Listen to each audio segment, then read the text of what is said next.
Hallo zusammen, ich bin's mal wieder, euer Michael, und heute gibt es von mir ein Video zu dieser Kamera hier, und zwar die Sony FX2. Die Sony FX2 ist ja das Einstiegsmodell, möchte ich es mal nennen, in der Sony Cinema Line. Ich habe mir das Ganze mal angeschaut und ich muss da gleich so ein bisschen dazu sagen, ich bin vielleicht da ein bisschen vorbelastet zu der Kamera, weil ich habe, sagen wir mal, in letzter Zeit nicht allzu oft sehr gut über Sony geredet, weil ich eben das Gefühl hatte, dass sie immer wieder so ein bisschen gerade Altteileverwertung betreiben, wenn man es so nennen will. Und das Ganze auch bei der Kamera hier nicht ganz ausgeblieben ist. Klar, wir haben hier ein neues Gehäuse, da kommen wir aber gleich dazu. Ich möchte nur einfach sagen, das hier ist jetzt eher nicht so ein Review, sondern es ist eher so ein Video über meine Meinung zu dieser Kamera. Ich durfte sie jetzt die letzten Wochen testen. Sony hat mir die zur Verfügung gestellt. Ich darf meine Meinung da aber frei äußern und wurde dafür nicht bezahlt, und das werdet ihr wahrscheinlich in diesem Video auch merken. Wie gesagt, ich habe mir die Kamera mal angeschaut. Hier ist sie also, die FX2, und meine Frage dazu ist natürlich erstmal, lag ich mit meiner Einschätzung falsch? Die ganzen Vorurteile, ich habe es euch gerade schon ein bisschen erklärt. Resteverwertung von Sony. In letzter Zeit war ich echt nicht so begeistert von dem, was Sony gemacht hat, eben mit den Kameras, die sie rausgebracht haben und so weiter. Bei der Kamera hatte ich vielleicht so ein bisschen das Gefühl, der 33-Megapixel-Sensor aus der A7 IV war der für eine A7 V nicht mehr gut genug, und die haben noch irgendwie was gebraucht, wo sie das Ganze verwerten können. Haben eine Einsteiger-Cinema-Kamera draus gemacht, man weiß es nicht ganz genau. Ich möchte hier aber trotzdem so neutral wie möglich jetzt hingehen, auch eben mit diesen Vorurteilen. Ich habe mir das Ganze neutral angeschaut und ausprobiert und möchte euch jetzt meine Erfahrungsberichte da einfach mitteilen. Und ich habe hier mein Smartphone, ich habe mir hier einfach ein paar Notizen aufgeschrieben, damit ihr einfach eine Übersicht von mir bekommt, was denn hier so, was eben meine Eindrücke von der ganzen Kamera sind. Was bekommt ihr denn für 3.199 Euro? Und das ist eben die Kamera. Was ihr nicht bekommt, ist der XLR-Griff. Der kostet nämlich 500 Euro Aufpreis. Der war jetzt bei mir hier auch nicht dabei. Also ich habe nur den Body zum Testen bekommen, was mir auch völlig reicht. Zur Not kann ich da auch noch irgendwie ein anderes Mikrofon anschließen. Aber mir ging es hauptsächlich erstmal darum, die Kamera auszuprobieren, wie sie so sich handeln lässt und so weiter, wie die Bildqualität natürlich ist und was man eben für die 3.200 Euro bekommt. Und da ist es jetzt so, mein erster Eindruck, sie ist kompakt, und das sieht man auch, die Kamera ist wirklich sehr klein geraten. Das Einzige, was dann wirklich die Kamera deutlich größer macht, ist erstmal der Griff, der geht hier natürlich nach vorne, dadurch liegt sie aber sehr gut in der Hand. Und was mir direkt aufgefallen ist, ist der Sucher. Und ihr habt hier ja einen Sucher, den ihr 90 Grad nach oben klappen könnt. Das ist fürs erste Jahr mal ein richtig cooles Feature, denn ihr könnt damit wirklich sehr viel anfangen. Wenn ihr draußen am Filmen seid, jetzt ist der Bildschirm an der Kamera hier nicht der hellste, da könnt ihr hier einfach total gut durchschauen und habt euer Bild da. Der Sucher hat 3,68 Millionen Dots. Das heißt, er ist jetzt, sage ich mal, nicht das Topmodell, was es bei Sony gibt. Da gibt es ja schon deutlich mehr Auflösung, aber er erfüllt seinen Zweck. Man kann damit auch sehr gut manuell fokussieren. Das ist schon von Vorteil. Klar, wenn man das Peaking anhat, dann funktioniert das Ganze da noch deutlich besser. Aber er hat erstmal so ein bisschen einen Vorteil. Was aber mir dann direkt mal aufgefallen ist, wir waren da so ein bisschen unterwegs, wir sind ein bisschen Dampflok gefahren. Und ich wollte ein paar Hochformat-Videos machen, und da ist der Sucher dann natürlich in der Standardausführung hier mit der Standard-Augenmuschel erstmal nicht dafür geeignet, weil der hat die Form von eurem rechten Auge. Das heißt, ihr könnt hier gezielt so durchgucken, ja, aber sobald ihr das Ding hochkant haltet, kommt ihr da gar nicht mehr richtig dran. Da hieß es dann also erstmal aus der Hand filmen, weil eine andere Muschel war jetzt auch nicht dabei. Und ja, das ist halt so ein Ding. Ein weiterer Nachteil von dem Sucher ist einfach, wenn ihr hier oben ein Mikrofon dran habt. Und ich habe da jetzt zum Beispiel das Rode Wireless Pro dran. Das hat ja so einen kleinen Klotz, den macht ihr hier in euren Blitzschuh, dann ist es da schon dran. Wenn ihr das Ganze hierhin macht, dann könnt ihr den Sucher einfach nicht mehr nach oben klappen. Und das ist dann natürlich schon wieder so ein bisschen störend. Auch wenn ihr das Ganze in einen Käfig packt oder so und ihr macht hier oben irgendwie was drauf, ihr könnt den halt nicht mehr nach oben klappen. Und das ist dann natürlich was, das ist schon ein Negativpunkt, weil einerseits ihr habt den Sucher, an der Cinema-Kamera ist es schon von Vorteil, kann man schon nutzen. Andererseits, ihr könnt den nicht vollwertig nutzen, wenn ihr das Ganze als Cine-Rig aufbaut, mehr oder weniger. Ist halt so mal, ja, Mein Eindruck hier davon. Ansonsten, die liegt gut in der Hand, da kann man nichts sagen. Der Griff ist ein bisschen größer. Sony hat ja in letzter Zeit seine Griffe immer so ein bisschen größer gemacht und da liegt auch das hier gut in der Hand. Auch vom Gewicht her, die Kamera ist tipptopp. Ihr habt hier oben auch noch 2/4 Zoll Gewinde. Das ist wahrscheinlich für die Montage von dem XLR-Griff gedacht, aber ihr könnt natürlich auch noch was anderes montieren. Unten habt ihr 2/4 Zoll Gewinde hintereinander, das heißt, ihr könnt es auf einer Platte montieren und das ganze Ding verschiebt sich nicht. Das ist also soweit ja, schon ein bisschen durchdacht eigentlich und auch so von den Knöpfen her macht es eigentlich sehr viel Spaß. Was mich ein bisschen verwirrt, ihr habt hier oben den Menüknopf und nicht hier unten. Und wenn ihr jetzt durchs Menü geht und ihr müsst ab und zu eine Seite zurückgehen, dann müsst ihr das über den Menüknopf. Und da müsst ihr immer vom Rad hier unten weggehen und den Menüknopf oben drücken. Eine Kleinigkeit, aber das ist mir halt so beim Benutzen erstmal aufgefallen. Also ja, Bedienung, soweit alles gut. Ihr habt ein Big Six Menü, das heißt, ihr habt alle wichtigen Werte hinten auf dem Display und könnt die anpassen. Habt eine gute Übersicht, wo ihr wirklich alles seht, wie es eingestellt ist. Auch so, da kann man einfach nicht sagen, Bedienung hat Sony soweit ja eigentlich schon immer gut drauf. Und ihr habt auch wirklich genug Knöpfe, die sind hier oben jetzt beschriftet, Weißabgleich, Iris, ISO und so weiter. Die könnt ihr natürlich auch noch anders belegen, aber von der Grundbelegung her ist es bis auf den Menüknopf eigentlich schon mal ziemlich gut gelungen. Was dann natürlich ein Thema ist, Autofokus, und da müssen wir bei Sony gar nicht groß drum herum reden. Autofokus kann Sony, Autofokus mit diesem AI-Chip hat die FX2 auch bekommen und das ist schon wirklich ein Vorteil. Also da gehört ihr wirklich in die obere Liga mit der Kamera. Das ist vergleichbar mit den ganzen anderen Wettbewerben im Top-Segment, also Canon und Nikon. Da müsst ihr euch bei Sony über den Autofokus keine Gedanken machen. Ich denke, das hat auch niemand so gemacht. Die Stabilisierung in der Kamera bietet 3 Möglichkeiten und ihr habt dann noch die Möglichkeit, das Bild über Catalyst Browse zu stabilisieren, also im Nachhinein am PC. Auch hier, das ist eigentlich so das Maximum, was ihr bei Sony so bekommen könnt und das funktioniert auch sehr gut. Jetzt ist es so, klar, andere Hersteller, Lumix zum Beispiel, die sind bei der Stabilisierung da noch einen Schritt weiter mit ihrem E-Cropless-Modus. Der ist einfach unantastbar, der macht richtig Spaß. Aber auch hier könnt ihr mit der Stabilisierung richtig gut arbeiten. Die Kamera nutzt den FZ100 Akku, so wie eigentlich jede aktuelle Sony gerade, und der macht auch hier einen guten Job. Also 2 Stunden Laufzeit sind da eigentlich überhaupt gar kein Problem und das ist für so eine Cine-Kamera in dieser Größe vor allem schon wirklich nicht schlecht. Also gerade bei der Akkulaufzeit, da müsst ihr euch eigentlich wirklich keine Gedanken machen. Jetzt ist es so, von dem FZ100, da habe ich 10 Stück oder sowas zu Hause. Da habe ich sowieso kein Problem mit Akkulaufzeiten, aber es ist natürlich toll, wenn man nicht die ganze Zeit den Akku wechseln muss.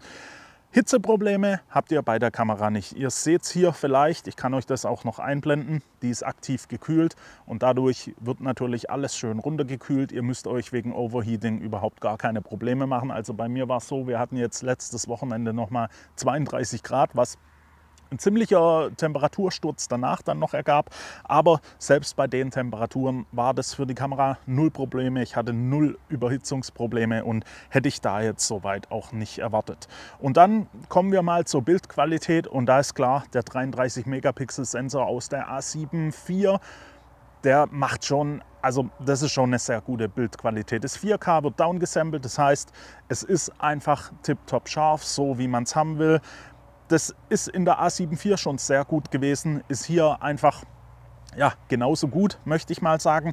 Ihr habt nur ein kleines Problemchen mit dem Sensor und das ist eben auch mein Problem, was ich mit dem Sensor habe, vor allem in der Cinema-Kamera. Der liest halt ziemlich langsam aus und langsames Auslesen bringt euch dann so Probleme mit wie einen Rolling Shutter zum Beispiel. Also wenn ihr Schwenken tut, dass ihr da ja, schiefe Laternen oder sowas ins Bild bekommt und das ist natürlich für eine Cinekamera nicht so ideal, weil man beim Filmen halt schon vielleicht auch mal einen Pan macht und ja, das ist halt dann doch nicht so. Und bei dem Sensor, ich muss hier mal kurz entsperren, ich weiß es aber eigentlich auch aus dem Kopf, ist es halt eben auch so. So Sachen, ihr habt eine Maximalauflösung 4K. Dann habt ihr so eine Sache wie 4K 60, bekommt ihr nur im Crop-Modus. Und das ist heutzutage vom Stand, auch wo die Kamera rauskam, die kam ja jetzt schon eine ganze Zeit lang heraus, aber selbst da war das eigentlich so nicht mehr auf dem aktuellsten Stand. Und das ist dann natürlich auch bei einem Preis von 3.200 € so ein Ding. wo man sagen muss, ja, das tut dann natürlich schon weh. Und auch 120 FPS bekommt ihr nur in Full HD. Und das ist meiner Meinung nach was, das kann einfach gar nicht mehr sein. Das darf eigentlich nicht mehr sein. Klar, wir sind hier in der Einstiegsklasse, aber wir sind hier in der 3.200 € Einstiegsklasse. Und da ist es einfach so, der Sensor, ist es vielleicht doch eine Resteverwertung von der A7 IV. Man weiß es nicht genau. Ich will jetzt hier auch nicht drüber lästern oder sowas, aber das sind halt so Sachen, wo ich sage, heutzutage ist das vielleicht alles nicht mehr so aktuell. Dann auch so Sachen wie RAW Recording oder jetzt auch OpenGate. Klar, OpenGate, da war Lumix eine Zeit lang alleinherrschend im Vollformatbereich. Fuji bietet euch das ja am APS-C schon. Canon ist jetzt mit der C50 nachgezogen, bietet euch da jetzt 7K RAW im OpenGate oder 7K RAW mit OpenGate. Und das ist dann natürlich in einem Preisbereich 3.799 € mit diesem Griff. Das sind 100 € mehr, als diese Kamera hier kostet. Und da bietet euch die C50 dann natürlich schon deutlich mehr, möchte ich schon fast sagen. Also das ist dann halt so die Sache, wo wir wieder zu der Anfangsfrage zurückkommen. Lag ich mit meiner Annahme falsch? Und da will ich sagen, es ist einfach ein schwieriges Thema. Wenn ihr im Sony-Bereich seid und ihr wollt eine Cine-Kamera, Einstiegsbereich zu einem günstigen Preis, dann ist so eine FX2 wirklich nicht schlecht. Und ihr habt hier wirklich einen Sucher, der bringt euch was, vor allem an sehr sonnigen Tagen ist es schon von Vorteil, auch dass ihr den hochklappen könnt und so.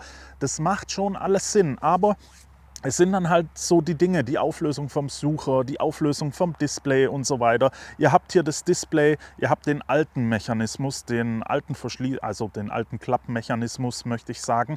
Das ist auch so, alle neuen Sonys kommen mit diesem neuen 5-Achsen-Klappmechanismus, heißt er, glaube ich, irgendwie sowas. Die Kamera bietet es nicht, wurde da vielleicht auch wieder ein bisschen Resteverwertung betrieben. Und das ist halt, ja, ich weiß nicht, die Kamera an sich ist wirklich gut.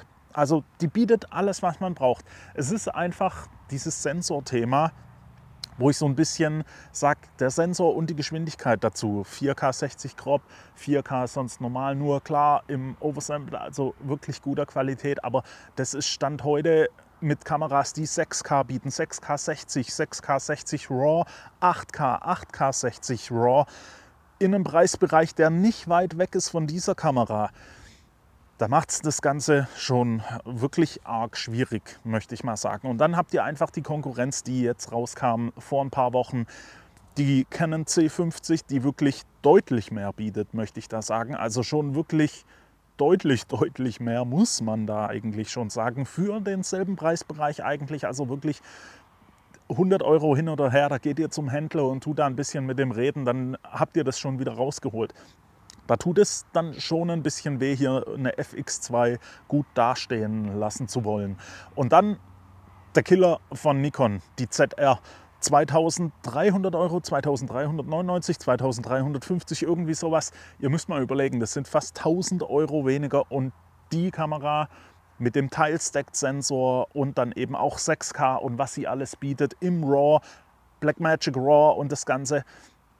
Das ist schon nochmal ein anderes Level, wie das, was ihr hier bekommt. Und ich möchte jetzt auch wirklich hier nicht die Sony schlecht reden oder sagen, Sony baut zurzeit nur Müll, will ich es nicht nennen.